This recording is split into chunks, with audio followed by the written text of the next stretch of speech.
Assalamualaikum warahmatullahi wabarakatuh. Tabipun. Ya pun. Ya, bersama saya lagi Novelia Yulisa Sagem di program Meet Juyu Cao Ekam.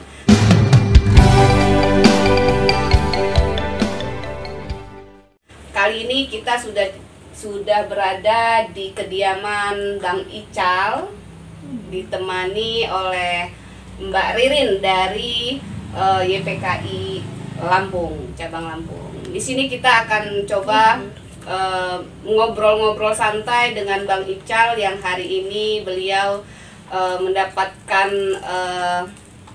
kelebihan ujian dari Allah Subhanahu wa taala, yaitu menderita kanker. Iya, di kanker stadium 4 ya Bang Ical ya? Atau stadium 2. Oh, masih stadium 2. Masih apa? Dini ya, masih dini. Nah, kita coba ngobrol-ngobrol. Nanti kita didampingi Mbak Ririn yang mungkin lebih paham tentang kanker. Ya, gimana nih Bang Ical? Apa kabarnya? Alhamdulillah baik. Alhamdulillah baik ya.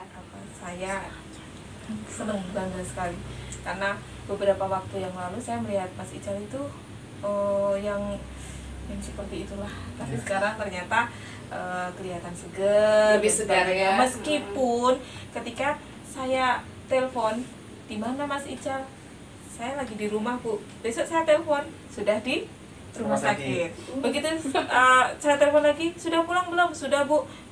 Saya mau nengok, sudah di rumah sakit lagi. Nah seperti itu. Itulah yang terjadi pada Mas Ical, dan alhamdulillah Mas Ical ini adalah salah seorang kanker fighter di YPKI, Yayasan Peduli Kanker Indonesia, yaitu yayasan yang memang fokus di penyakit kanker. Namanya Bang Ical apa, panggilan Bang Ical ya? Ical itu panggilan, aslinya Ahmad Faisal. Ahmad Faisal. Oh, orang Lampung ya Bang ya? Iya. Iya. Tinggal di sini sudah lama Pak? Baru setahun. Baru setahun. Sebelumnya Di Pemda Waihui. Pendawai. Kegiatan sehari-hari apa Bang? Kalau sekarang lagi coba-coba bisnis. Bisnis. Dulu sama bisnis. Sebelumnya di proyek. Oh, proyek kontraktor. Iya. Infrastruktur gitu ya. Iya. Building maksudnya. Oh, building. Pada kesempatan kali ini kita bisa berbagi nih. Iya. Kalau saya sendiri kebetulan sebagai koordinator wilayah Yayasan Peduli Kanker Indonesia Lampung, sangat intens sekali terhadap masyarakat,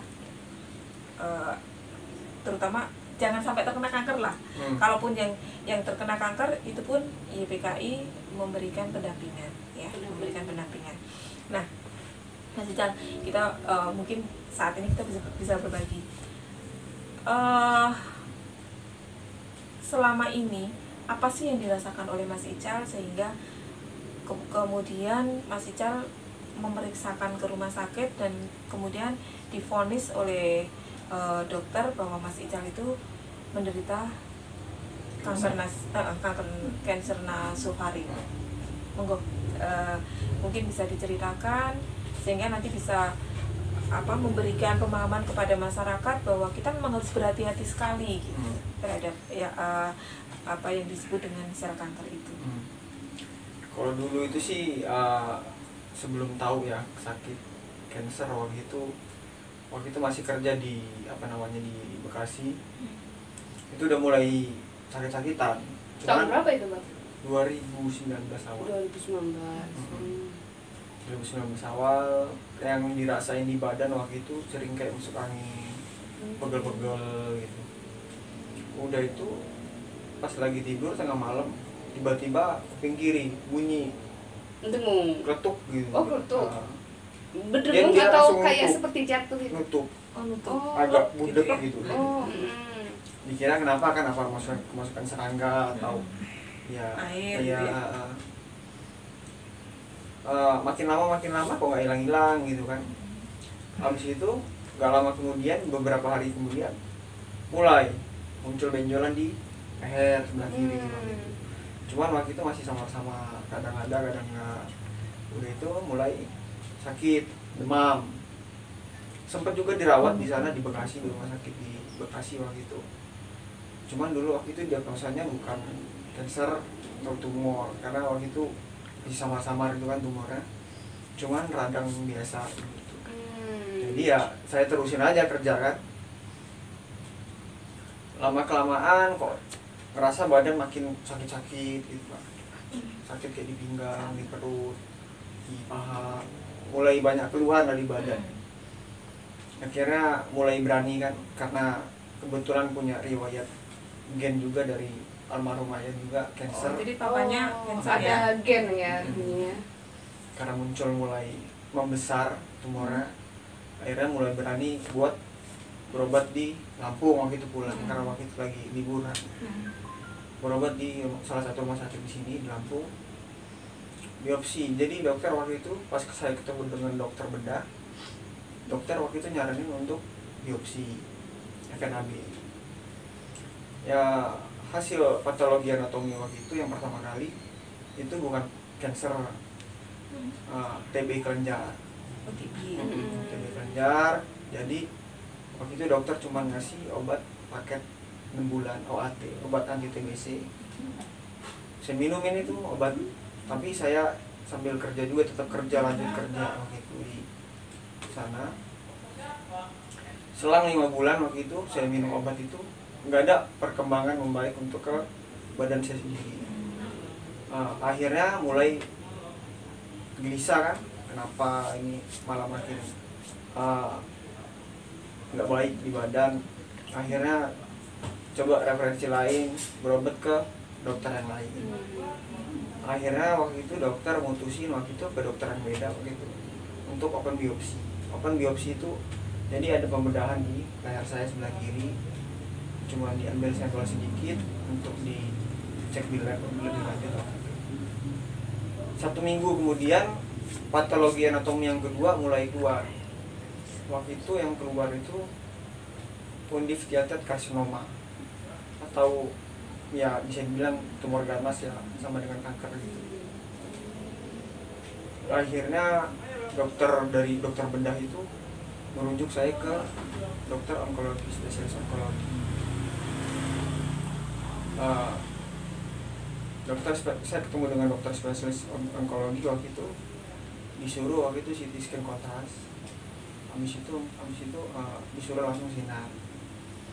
Cuman karena ya dulu otak saya juga masih awam kan, gak ngerti pengobatan cancer gimana. Habis itu almarhum ayah juga kemo waktu itu, gak lama kemo meninggal gitu. Jadi punya pikiran waktu itu, ya udah cancer sama dengan kematian kan. Jadi nggak ada semangat untuk tetap hidup. Itu. Akhirnya waktu itu mutusin untuk menunda pengobatan. Jadi tetap lanjut, saya berangkat lagi kerja waktu itu.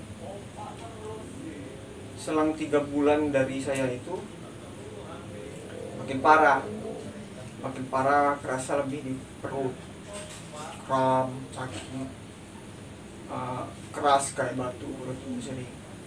Cuma untuk keluhan di leher sama di hidung itu nggak ada. Malah ke perut lebih ya. ke perut. Karena ya banyak juga, alhamdulillah banyak dukungan dari orang-orang sekitar, keluarga. Sampai waktu itu sempat juga banyak yang nggak saya kenal sekalipun banyak yang support juga. Ya dari situlah mulai punya pikiran positif untuk tetap hidup, buat melanjutkan pengobatan. Akhirnya pulang ke Lampung, mutusin untuk resign dari kerjaan kemarin, resign, fokus ke pengobatan. Ketemu dengan dokter onkologi lagi. Jadi saya ceritain semua apa yang saya rasain, keluhan saya semuanya. Dokter waktu itu nyaranin untuk CT scan lagi, habis itu USG. Saya USG, ternyata waktu itu penyebarannya sudah nyampe liver. Jadi liver itu ada pembengkakan sekitar 5 cm. Ya dokter cuma ngomong, kamu masih muda gitu dia kan, harapan kamu sembuh masih banyak. Jadi apapun yang terjadi kamu harus siap kata dia kan. Kalau bisa secepatnya harus kemo. Akhirnya dokter waktu itu ngasih keputusan untuk kemo. kemo besoknya. Jadi 1 hari setelah ketemu dokter langsung kemo. Saya kemo di sini. Waktu itu paket pertama 6 kali, 2 jenis obat, 3 tuh. Ya kemo pertama yang saya rasain itu yang paling berat, karena dia mulai acak-acak di seluruh badan ya, rasa saya. Habis itu kalau kemonya sih dia nggak ada rasa, kayak orang diinfus biasa, sakit biasa. Tapi yang luar biasa itu efek dari kemoterapi. 1-2 hari setelah kemoterapi itu mulai baru kerasa di seluruh badan. Apa tuh? Mungkin bisa cerita apa di kemo pertama, Mas? Kalau saya sendiri sih yang saya alami, cuman kan kalau untuk orang-orang lain kan beda-beda ya. Kalau saya sendiri yang saya alami waktu itu kayak mual, muntah-muntah, udah itu di lidah itu mati rasa kayak sariawan. Jadi semua makanan itu lebih kerasa pedas. Badan sakit semua, sakit luar biasa lah. Sampai berapa hari itu? Sekitar seminggu udah itu mulai kemo pertama itu udah mulai rontok di rambut. Pokoknya seluruh pertumbuhan yang cepat kayak rambut, kuku itu udah mulai nggak karu-karuan, rontok. Di kuku dia mulai kurang bagus, di kuku kan nggak halus, nggak rata gitu. Bulu-bulu semuanya, rambut mulai rontok semua. Ya banyak lah yang dirasain. Terus dari kemo pertama ke kedua berapa jedanya? 3 minggu. Ini sudah kemo yang kedua. Sekarang kemo yang siklus yang kedua. Siklus yang kedua karena yang ke-6 sudah selesai. Yang ke-6 selesai. Ini kemo yang siklus kedua sudah ke 3. Jadi sebelum siklus yang kedua ini kemarin melakukan sinar dulu ya? Iya. Dan mungkin bisa diterusin dulu yang siklus pertama untuk kemo kedua tadi. Apa yang dirasakan oleh Mas Ica? Di kemoterapi. Yang siklus pertama. Siklus pertama yang kedua. Ya sama aja sih yang saya rasain. Cuman lebih kerasa lebih rendah. Ya, lebih ya. bisa ditahan. Sampai ke 6 ya. Iya, masih bisa ditahan. Terus sampai ke 6 selesai nih. Akhirnya dokter menyarankan waktu itu untuk lanjut terapi radiasi sinar.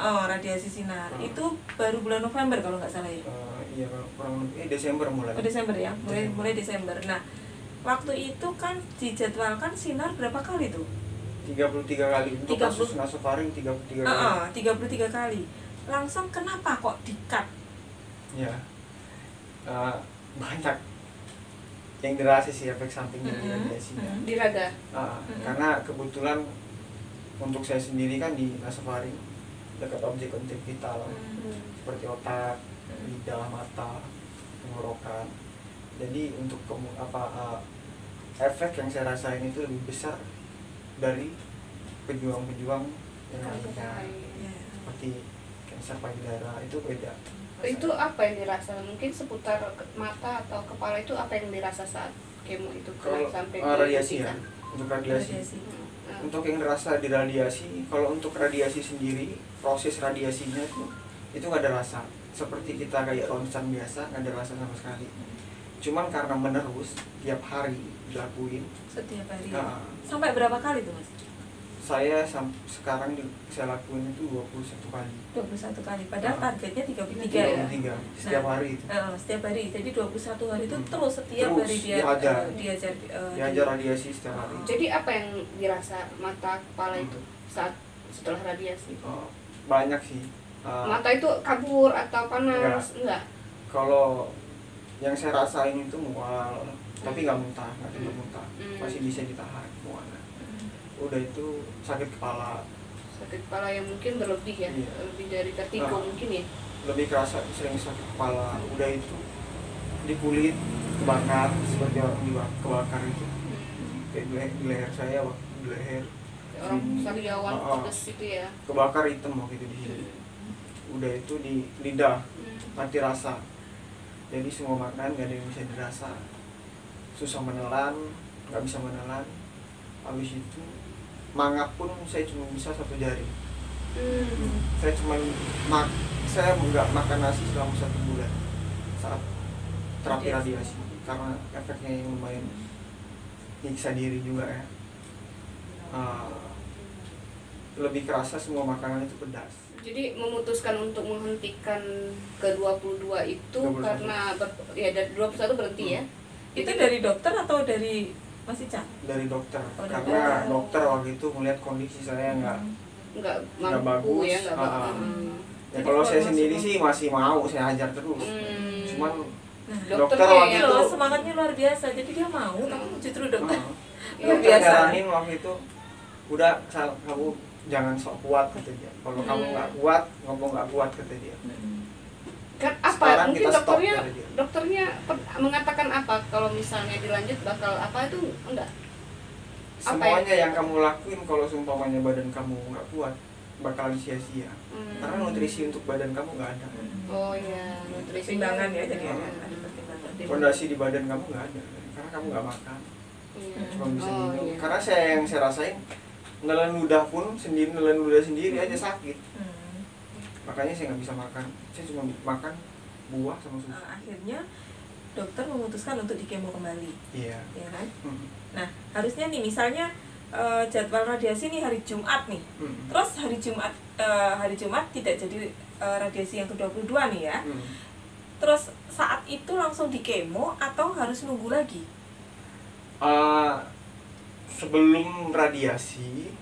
Sebelum radiasi dimulai waktu itu, karena mulai muncul keluhan-keluhan, saya curhat sama dokter, kebetulan juga dokternya juga baik sama saya, welcome sama saya. Jadi apa yang saya rasain, saya keluhin, saya ceritain ke dokter waktu itu.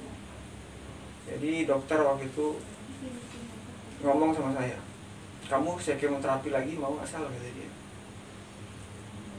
Yang saya balas waktu itu, ya kalau itu yang terbaik menurut dokter pasti saya lakuin apapun yang terjadi nanti. Ya udah kata dia. Jadi via WA ya? Iya, sama beliau via WA ya? Ya sudah kata dia. Luar biasa. Besok langsung ke UGD kita kemo kata dia. Kalau kamu siap. Jadi ada konsultasi ya di Iya.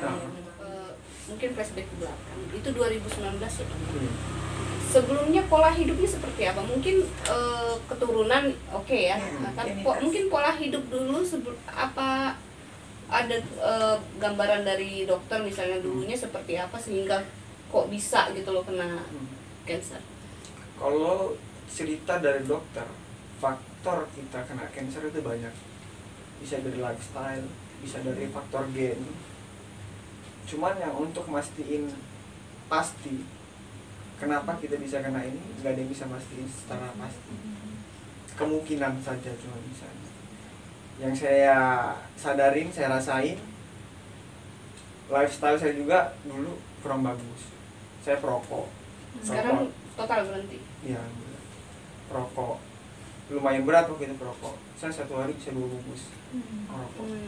Kretek atau? Enggak, rokok biasa. Filter ya. Udah itu karena saya juga kan anak perantauan, anak kosan, ya nggak pernah masak. Pola makan di luar. Pola makan kurang bagus. Kebanyakan makanan yang siap saji. Karena kan namanya anak kosan, kita kerja pulang capek ya. Maunya apa ya yang ada. apa yang ada aja. Contohnya apa Mas? Kayak junk food. Ya, oke. Mie-mian mungkin. Makanan-makanan di warteg gitu kan. Mie instan itu. Habis itu minuman kayak ya minuman seduh itu. Artinya yang karsinogen ya, artinya yang mengandung pengenyal, pemanis, perasa, pengawet, pewarna gitu. Apa perasaan abang saat itu? Ya sebagai manusia biasa ya semuanya pasti kita tahu kita didiagnosa sakit kayak gitu ya pasti down, nggak percaya diri. Ya kayak saya bilangin tadi, sampai punya pemikiran waktu itu kanker sama dengan kematian. Ya udah, lo kena kanker ya udah mati besok. Lo pasrah aja di rumah, nggak ngapa-ngapain gitu. Jadi ya udah, punya pikiran dulu. Pertama kali tahu kena sakit cancer ya udah. 2019 tuh umur berapa lo? Sekarang 2021 ya. Sekitar 25. Masih muda ya dong. mungkin sebelum jauh ya, tolong sih ditegasin benjolan yang ada di leher tadi itu terasa sakit nggak awalnya? Kalau kita pegang sendiri sih nggak ada sakit. Oke. Terus dia kadang hilang kadang muncul nggak? Iya, saat itu di saat benjolannya masih mengecil. Jadi kadang hilang kadang muncul. Kemudian bergerak tidak? Seperti kelereng gerak atau dia di tempat ya. aja? Menetap. Oh, sudah menetap ya. Jadi tidak lari-lari ya. Enggak. Nah, ini yang perlu kita garis bawahi. Artinya masyarakat kalau memang ada benjolan yang sifatnya seperti Mas Ical ini ya, dan benjolan itu membesar, menghitam, gatal atau berambut, itu memang harus berhati-hati. Tidak boleh didiamkan karena kanker pada stadium awal itu tidak ada gejala yang berarti. Nah, tumor itu sendiri adalah benjolan yang tumbuh dalam tubuh yang sifatnya membesar, menghitam, gatal atau berambut. Itu ya.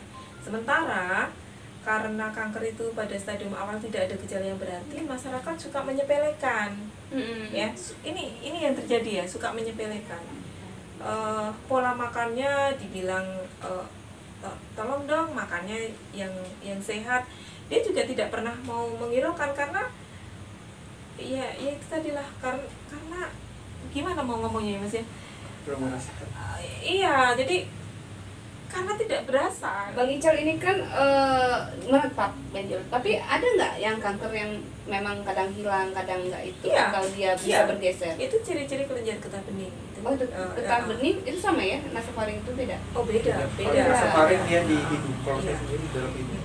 Oh. Ya, Di jadi ini leher lebih, ini lebih penyebaran. parah ini, lebih parah. Oh, lebih parah di atas getah Iya, bening. ini sudah metas ya kan? Penyebaran Sudah menyebar gitu. Iya.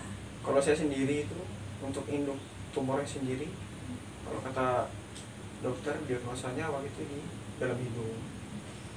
Sudah itu menyebar di KGB, kelenjar getah bening di bagian leher, menyebar lagi ke liver. Ya udah lebih dari satu penyebaran. Jadi sudah komplikasi gitu enggak? Ya. Lebih ke situ ya? Menyebar ya. Menyebar ya, namanya kanker ya. Menyebar kemana-mana ya? Sangat Karena cepat penyebaran. sel kanker itu sifatnya sporatif, Mbak Nov. Jadi sel kanker itu sifatnya sporatif atau membelah. Kalau hari ini kita punya satu sel nih, besok 2. Kalau 2 kemudian 4. 4 itu bukan 8 tapi 16. Kalau sudah 16 bukan kemudian 32 tapi 16 kali 16 itu sendiri. Maka jangan heran ketika ada orang sudah dioperasi. Iya. Kalau sudah ada orang dioperasi misalnya, kemudian kok dia tumbuh kembali. Ya, itu nggak usah heran karena memang sifatnya membelah. Maka dari itu memang proteksi itu sangat di. Jadi kemo atau radiasi itu hanya pagar ya untuk memutus, atau fungsinya apa? Kalau kemoterapi sendiri yang dokter ceritain ke saya, kemoterapi itu untuk membunuh anak-anak sel kankernya. Sudah itu memperkecil diameter tumor. Kalau untuk mematikan, membunuh sel kankernya itu dari sinar radiasi. Untuk Membunuhnya dari radiasi ya. Kalau kemo itu memperkecil diameter dan anak-anak yang menyebar kemana-mana itu ya. Karena kebetulan untuk kasus saya sendiri itu nggak bisa dioperasi. Iya, karena kan Ini selnya ada di hidung, tapi yang timbul di penyebaran. Itu penyebaran. Penyebaran. Karena kasus nasofaring sendiri dia memang paling sering lari hidung ke itu di leher. bagian mana ya? Di dalam hidung, di atas rongga langit-langit mulut. Oh gitu. Apa dulu pernah sinusit? Enggak. Enggak Kalau ibu enggak juga ya? Kalau orang-orang yang lain kebanyakan untuk yang mereka keluhin di kanker nasofaring itu kebanyakan sering mimisan. Kalau saya sendiri sih nggak pernah saya ngerasain namanya mimisan. Ya dulu pernah masih kecil. Cuman selama besar ini nggak pernah ngerasain saya mimisan. Cuman lebih sering ngerasa itu flu kayak alergi. Ya kayak Mbak bilang tadi itu kayak sinusitis gitu. Jadi ya karena kebetulan saya juga kerja di proyek kan banyak debu, banyak ini, mungkin pikir saya juga alergi kena debu, ya udah saya biarin aja. Nggak banyak ya, saya nggak nyangka juga kalau ada benjolan di dalam hidung di atas langit mulut, karena nggak ada apa namanya tanda-tandanya nggak kelihatan. Tahu-tahunya sudah mulai ke leher. Nasofaring itu ada juga nggak benjolan di telinga itu enggak? Atau dia memang Ya kalau penyebaran ya bisa kemana-mana dia. Bukan, sebelum itu kan dia kalau Bang Ical kan dia di hidung ya. Itu bisa nggak misalnya dia naik di telinga gitu, lalu menyebar ke leher? Ya bisa. Bisa ya? Bisa jadi.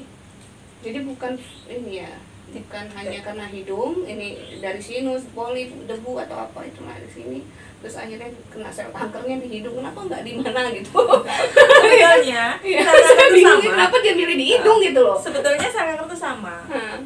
Yang namanya kanker itu sama, cuman letaknya saja yang berbeda gitu. Letaknya saja yang berbeda. Kalau di otak ya namanya kanker otak. Kalau di payudara namanya kanker payudara. Begitu seterusnya itu. Dan mungkin di sini saya juga bisa menambahkan bahwa gejala umum daripada kanker itu adalah batuk berkepanjangan, sesak nafas, BAB-nya tidak tuntas, kemudian timbul benjolan. BAB tidak tuntas itu seperti apa? Mungkin bisa diperjelas ya guys ya. BAB-nya tidak tuntas, jadi maksudnya jarang BAB atau jarang BAB ya? Bisa jarang BAB, kemudian BAB-nya itu merengkel gitu loh. Kecil gitu. Yang nggak tuntas. Oh gitu. Nggak lega semua. Nggak lega. Oh gitu guys ya. Kita awam jadi harus tahu yang BAB nggak tuntas ya. BAB tidak tuntas, kemudian mengurus, timbul benjolan, sesak nafas, batuk berkepanjangan, itu gejala umum daripada kanker. Sementara ciri-cirinya masih bisa macam-macam lagi gitu ya. Kalau ciri-ciri kanker payudara aja misalnya yang suka disepelekan oleh wanita, yaitu puting payudaranya masuk ke dalam. Jadi nggak ada putingnya, itu beresiko terkena kanker payudara. Itu ciri-ciri fisik ya. Kemudian puting payudaranya keluar cairan padahal tidak sedang menyusui. Itu timbul benjolan, kiri dengan kanan tidak seimbang. Ini pun juga beresiko terkena kanker payudara. Tapi biasanya nih wanita ini ketika dia omongin kayak gitu, dia mengatakan, ini dari dulu kok seperti ini begitu ini. Ya itu tadi, karena kanker itu pada stadium awal tidak ada gejala yang berarti. Maka memang perlu yang namanya edukasi, itu sangat. Ini apa yang harus dilakukan untuk misalnya kan kawan-kawan ini kan tidak tahu nih apakah saya kanker seperti Abang Ical. Saya pikir ya cuma alergi yang biasa gitu kan. Itu apa yang harus dilakukan untuk dini? Deteksi kanker secara dini ya. Itu apa tuh deteksi yang dilakukan? Sebetulnya orang-orang yang berkompeten, orang-orang yang tahu gitu ya, itu sebetulnya berilah tolong sih pemerintah memberikan peluang gitu ya kepada para relawan-relawan ini untuk bisa memberikan edukasi kepada masyarakat gitu ya. Artinya edukasi yang benar sesuai dengan portalnya gitu ya. Kemudian setelah itu memberikan deteksi dini. Contoh kalau kanker payudara ya kita memberikan yang termudah nih, sadari, periksa payudara sendiri, gerakan-gerakan tangan yang bisa memproteksi ya kanker payudara itu seperti apa. Kemudian ada bracelet, namanya bracelet, jadi mendeteksi kanker secara dini menggunakan alat. Jadi nanti akan kelihatan gitu ya, akan kelihatan ini ada benjolannya atau tidak. Ini ada sedo, atau sedo itu benjolan yang ada di dalam tapi tidak teraba oleh tangan. Kelihatan nggak sih ya? Kalau memang kelihatan, ya kita segera sebagai relawan-relawan ini harus segera mengarahkan si pasien ini untuk segera melakukan tindakan medis. Jadi kalau kanker itu, mohon maaf, kalau di kami sendiri ya, YPKI Yayasan Peduli Kanker Indonesia itu monggo melakukan pengobatan itu melalui herbal, silahkan ya. Tetapi medis itu jangan ditinggalkan. Jadi medis itu tetap dilakukan gitu. Karena untuk mengetahui ini stadium atau bukan, ini kanker atau bukan dan sebagainya itu melalui PA, melalui biopsi gitu ya Mas ya, melalui biopsi, melalui patologi anatomi. Dan si dukun ini nggak ngerti gitu loh. Nah ini yang perlu diketahui. Dan tolong dong jangan takut untuk melakukan tindakan medis, karena memang ini harus kita lakukan gitu. Iya, kembali nih soal setelah 2019 25 tahun nih. 25-26 25-26 ya. Yang dirasa Bang Ical kan ya pasti sedih ya. ya. Keluarga pun pasti sedih, kaget luar biasa mungkin ya. Atau setelah itu mohon maaf untuk pengobatannya itu seperti apa Bang Ical? Apakah BPJS atau bagaimana? Kalau untuk biaya Karena sendiri, kanker kan masyarakat tahu lah, mungkin biayanya sangat besar. meledak. Iya.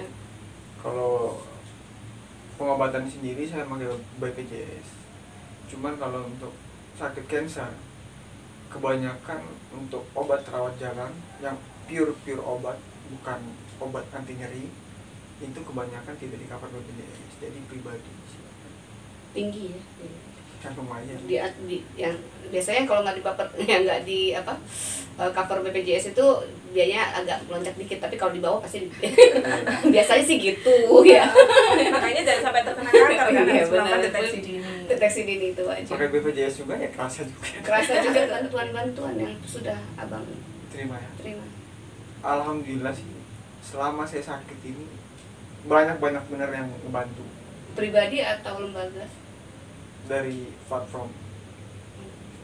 Sudah itu dari sempat juga waktu itu teman satu seperjuangan, dia selebgram juga, YouTuber juga, orang Surabaya, saya sebutin aja namanya, dia yang pertama kali membantu saya, dan dia Valeri itu yang banyak bantu saya. Jadi dia bantu promosi di penggalangan dana saya juga. Saya kan sempat juga buat penggalangan dana 2 kali. Penggalangan dana pertama kali di Peduli Sehat, sudah itu di Kita Bisa. Yang ngebantu saya untuk promosi itu semuanya dari Nadia Valeri semua. Alhamdulillah. Jadi alhamdulillah sangat membantu untuk biaya-biaya beli obat, keperluan sehari-hari, untuk biaya pengobatan. Jadi Karena selama sedih di perasaan soal sakit, ada kegelisahan juga nggak untuk biaya?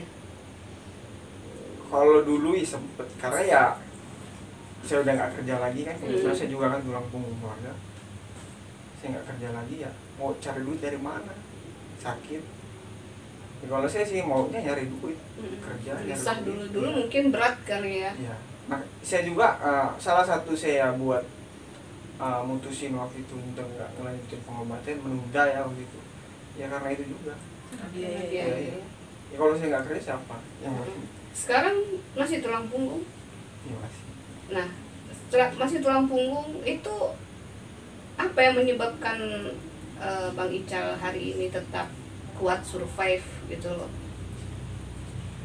Ya tadi Soal itu. ekonomi lah, selain untuk hidup di sehari-hari dan untuk biaya sakit. Ya dari itu banyak orang Banyak, yang ya. support saya, support doa, support materi, jadi sangat-sangat terbantu. Kayak saya sekarang kan saya lagi ngebuat bisnis di sabun, saya buat sabun pewangi, Sabun apa? Sabun apa?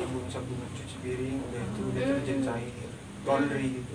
Laundry. Saya produksi sendiri, ya alhamdulillah sih. Oke. Ada bahan Bahan hari ada. ini? Cuman nggak apa namanya, nggak lengkap karena banyak yang sudah dikirim. Nah, masih jomblo apa gimana ini? Udah punya pacar, udah punya calon istri. Calon istri. Nah, ini kayaknya agak-agak gimana calon istrinya menanggap sebelum pacarannya, sebelum sakit atau sesudah sakit? Sesudah sakit malah. Sesudah sakit. Wah, ketemu di mana itu? Ya, kebetulan teman lama. Ya ketemu di sini juga, ketemu di Bandar Lampung. Ya Beliau tahu setelah tahu, dia dari awal saya sakit itu tahu. dia support. Sangat support.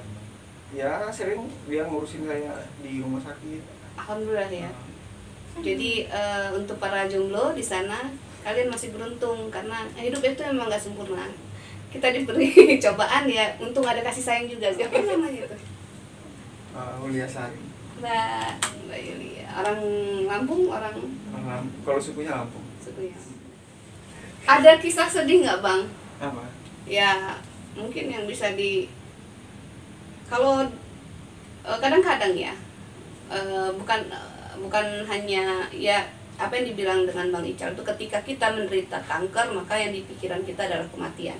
Artinya sudah di ujung mata kematian itu berhadapan dengan kita.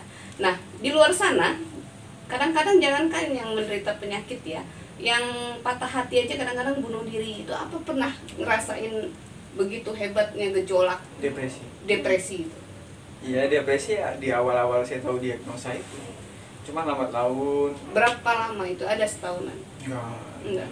Sekitar 3-4 bulan. Drop depresi ya, punya pikirannya jelek semua. Tidak ada pikiran positif sama sekali. Pernah menyalahkan Tuhan? Alhamdulillah, enggak, jangan sampai. Alhamdulillah ya. Terus bersyukur. Iya. Survive. Ya mungkin hari ini di bantuan-bantuan yang dari semua sahabat Handai Taulan itu, ya matematika Tuhan ya Bang. Iya, semuanya udah ketentuan dari Tuhan. Tinggal kita jalanin aja apa yang ada sekarang. Masih ada rasa sedih? Enggak ada. Sudah ada. Survive ya. Udah ikhlas. Sudah ikhlas. Ini luar biasa. Bukan ujian, malah hadiah dari Tuhan. Hadiah. Enggak semua orang bisa ngerasain apa yang saya rasain. Benar. Dan akhirnya lebih dekat kali ya. Iya. Sangat dekat malah. Ada rencana kapan nikah? Belum. Secepatnya. Doakan saja. Amin, amin. Jangan gak diundang cowok kamu. Mas Ical, saya punya buku. Kebetulan buku itu baru. Saya dikasih oleh-oleh ya. Bahwa judul buku itu adalah Kanker Bukan Sebuah Akhir. Nah, mungkin nanti Mas Ical juga bisa baca itu ya. Jadi kepada semua teman-teman ya yang ada di luar sana, itu bahwa kanker itu bukan sebuah akhir. Jadi tetap harus bersemangat, sesemangat Mas Ical ya, sesemangat Mas Ical. Dan Mas Ical juga tahu bahwa YPKI, Yayasan Peduli Kanker Indonesia ini sangat-sangat peduli sekali dengan masyarakat agar terminimize dari yang namanya kanker ya. Nah, Mas Ical, selama ini kan Mas Ical juga banyak bahkan ikut grupnya ya, grup di Kanker Fighter YPKI Lampung itu, beliau ikut juga di dalamnya dan beliau sangat menginspirasi teman-teman yang menderita. Jadi di grup itu memang teman-teman yang sudah menderita, dan Mas Ical ini memang salah satu anggota yang sangat-sangat menginspirasi teman-teman yang ada di situ. Nah, Mas Ical mungkin punya tanggapan tentang YPKI, Mas, Yayasan Peduli Kanker Indonesia yang ada di Lampung selama ini, Mas. Ya, kalau untuk tanggapan saya sendiri sih, untuk YPKI sendiri sih, ini semacam apa sih Bu? Gimana ya? Apa coba? YPKI lembaga ya, gitu ya. Yayasan. Ya, menurut saya sih bagus ya, sangat bagus karena banyak edukasi yang disampaikan ke orang-orang awam, karena banyak kan masyarakat kita ya banyak yang nggak tahu kanker itu apa. Yang mereka tahu kanker mati. Tapi gimana dia nggak tahu gimana cara pengobatannya, apa efek dari pengobatannya. Makanya banyak juga orang yang beranggapan kemoterapi itu malah makin membunuh. Malah sebaliknya yang saya rasain sendiri. Kalau saya nggak kemoterapi waktu itu, mungkin saya sekarang nggak ada di sini. Karena yang saya rasain waktu itu setiap hari saya sakit, ya sakit luar biasa lah, sampai sempat juga nangis guling-guling saking sakitnya itu kan yang saya rasain. Tapi alhamdulillah setelah kemo, ya memang kemo pertama yang saya rasain itu paling berat, makin sakit yang saya rasain. Cuman setelah efek samping dari kemo saya rasain berakhir, waktu itu ya alhamdulillah. Terus harapannya untuk YPKI apa, Mas? Semakin bagus, berkembang besar untuk di sini. Amin. banyak mengedukasi masyarakat, ya semakin sukses lah. Amin. Cuman ini karena corona, iya kita Seminar. mengadakan seminar, mengadakan tatap muka juga sangat-sangat kesulitan. Bahkan ada beberapa pasien yang datang ke kami itu karena alasannya mau periksa ketika corona sudah berakhir, akhirnya stadiumnya bertambah. Karena sangat cepat ya. Karena sangat cepat, karena sporatif tadi. Kanker yang berakibat gemuk, bukan kurus. Kanker itu mengurus, bukan Oh, menggemuk. mengurus. Jadi Ya. ciri-cirinya adalah mengurus, Pasti bukan badan menggemuk. Jadi Mengurusak dana. Iya, mengurus. Ciri-cirinya mengurus. Jadi Mbak, mungkin saya sebagai koordinator wilayah Yayasan Peduli Kanker Indonesia wilayah Lampung juga sedikit memberikan informasi bahwa YPKI ini selain memberikan edukasi juga memberikan deteksi dini, ya, dan itu pun tidak kami pungut biaya, Kemudian kami juga melakukan pendampingan terhadap pasien yang mau ke rumah sakit, ya. Contoh nih, kalau di Lampung ini kan ada dari Tanggamus, ada dari yang jauh-jauh ya, jauh-jauh. Si pasien ini kadang-kadang mau ketemu dokter juga sulit. Maksudnya contoh nih, misalnya hari ini datang tapi ternyata belum bisa ketemu dengan dokter, akhirnya diundur besok misalnya. Kan kalau sewa mobil, nah contoh nih, sewa mobil itu kan berarti harus 2 kali lipat gitu ya, biayanya, ya kan. Nah, YPKI ini membantu untuk yang bersangkutan bertempat tinggal di rumah singgah, jadi tanpa dipungut biaya, makan, tidur gratis. Kalaupun tidak punya pasien, biasanya juga kita kasih ya, Mas Ical. Nah, dan alhamdulillah donatur juga semakin banyak yang peduli gitu ya dengan YPKI ini. Nah, maka kami berharap kepada semua lapisan masyarakat, pemerintah terutama, jangan corona terus yang iya kan, artinya ya corona tetap harus ada penyakit lain, ada penyakit lain yang memang harus kita edukasikan eksplor gitu ya. Nah, maka kalaupun memang belum ada tatap muka, paling tidak kami minta disupport untuk bisa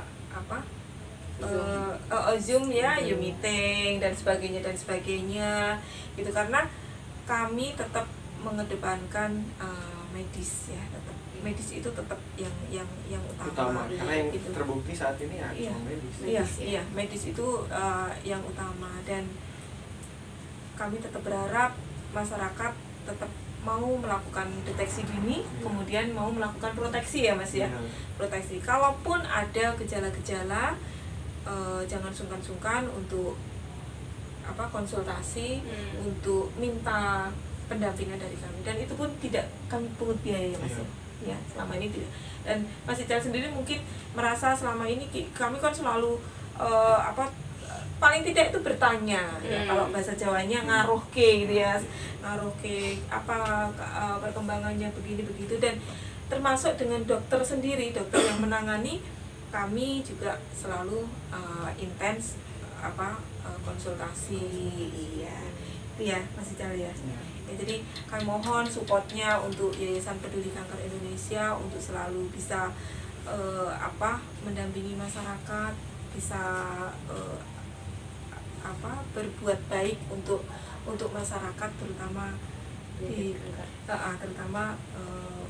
para pasien kanker. Ini produk ini dibuat setelah abang sakit ya. Sejak tahun berapa? Baru ini, baru 1 bulan ini. Oh, baru 1 bulan. Apa saja produknya? Sabun cuci piring, pewangi setrika, deterjen cair. 3. Kalau itu 3 untuk jenis. sekarang masih saat ini itu aja, baru itu. Jadi untuk sahabat Coekam yang menonton di sana yang ingin membantu, langsung Bang Ical bisa membeli produknya 3 jenis ya. Ada cuci piring, ada deterjen, dan untuk setrika. Itu setrika. Oh, Nah, ini untuk berapa harga ini? Kalau untuk harga ecer sih kebanyakan orang jual, karena saya jualnya kan ke seller. Kalau eceran berapa? Kalau eceran sekitar 8 sampai 9. 8 sampai 9. 9 ya. Untuk berapa mili? Ini 450 mili. 400 mili yang seperti ini. Kalau yang seperti ini? Kalau untuk harga ecer itu sekitar 18 sampai 20. 18 sampai 20. Hmm. Kalau deterjennya? Sama. 18 sampai 20. Untuk berapa liter sih kalau yang 1 liter ya. 1 liter ya. 1 liter. Ini lebih. 400 mili. 450. 450. Jadi untuk sahabat CAEKAM bisa membeli produknya dan dicoba gitu. Ini hasil langsung dari Bang Ical yang tetap Produksi survive rumahan. ya, produksi rumahan dengan harga yang sangat murah. Nah, Iya. Nanti untuk nomor telepon atau rumahnya yang ingin mampir langsung atau mau beli langsung atau by phone nanti bisa ditaruh di deskripsi kita di bawah ya guys ya. Bagi sahabat-sahabat semua, setelah melihat tayangan tadi, terutama yang punya penyakit kanker nih, ya, jangan kemudian minder, jangan kemudian takut untuk berobat, tapi tetap bersemangatlah seperti semangatnya Mas Ical, ya.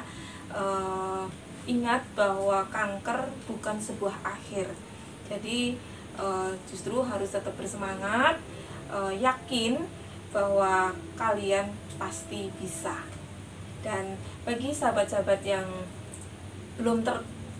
tidak terkena maupun tidak terkena, ya, mohon untuk mau melakukan deteksi dini, mau melakukan proteksi, mohon hindari makanan-makanan yang bersifat karsinogenik atau yang mengandung pengenyal, pemanis, perasa, pengawet, dan pewarna, karena itu merupakan pemicu kanker. Dan semoga semuanya bisa terinspirasi melalui tayangan ini, dan YPKI siap membantu rekan-rekan semua. Bang Ical bisa memberikan motivasi sedikit untuk para sahabat CAEKAM di sana untuk yang sudah dan belum terkena kanker. Ya, untuk kalian yang udah kena sakit kanker, jangan patah semangat. Kanker bukan akhir dari kehidupan, karena nggak mesti harus sakit kanker baru harus mati. Nggak ada yang bisa jamin kanker besok kita mati. Ya, tetap semangat, karena nggak ada yang bisa nentuin kapan kita matinya. Kalau kita berjuang pasti sembuh. Kebanyakan sih yang benar-benar berobat sih kebanyakan sehat. Kalau untuk sembuh total itu nggak ada sih. Tapi bersih, ya sehat gitu, lebih ke remisi kehidupan kalau untuk kami pejuang cancer. Karena untuk sembuh total ya nggak ada namanya sakit itu, kemungkinan kembali itu masih ada walaupun sudah dinyatakan bersih. Jadi tetap semangat, kejar remisi kehidupan, karena kanker bukan akhir dari kehidupan. Kalau untuk yang belum terkena, berani untuk deteksi dini, jaga kesehatan, jaga pola makan, cek faktor gen, karena kemungkinan besar penderita kanker itu bisa dari faktor gen. Kemungkinan besar dia terkena itu lebih besar dibandingkan yang tidak mempunyai faktor genetik dari kanker sendiri. Jadi untuk sahabat CAEKAM yang memang sudah ada keturunan, jangan sungkan-sungkan untuk deteksi ya. Karena kebanyakan juga kan mereka yang udah mulai kelihatan gejala malu kadang-kadang, apalagi perempuan. Iya. Tapi memang kadang-kadang bukan cuma manusia, takutnya itu gini, ketika kita tahu drop itu biasanya rata-rata seperti itu. Itu biasanya drop, akhirnya patah semangat, nggak ini kan. Iya. Ya biasa itu. Biasa. Tapi lihat Bang Ical hari ini, dia tetap survive, badannya juga kembali normal. Karena apa? Tetap berjuang. Iya, tetap berjuang untuk kejar remisi kehidupan.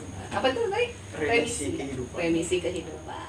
Konten video kita kali ini di rumah Bang Faisal. mungkin bisa video ini bisa mendapat hikmah yang bisa kita ambil dari Mas Ical, Bang Ical, maaf kok Mas ya, dari Bang Ical yang 2 tahun ya Bang ya, 1920 kurang lebih iya. tahun lebih lah, tahun lebih ya, hampir 2 tahun ini ya, hampir 2 tahun ini berjuang untuk kankernya. Demikian obrolan santai kita di Meet Juyu. Kesimpulannya bahwa kanker bukanlah akhir dari segalanya. Iya, banyak hikmah yang mungkin bisa kita ambil dan tetap jaga kesehatan untuk remisi kehidupan.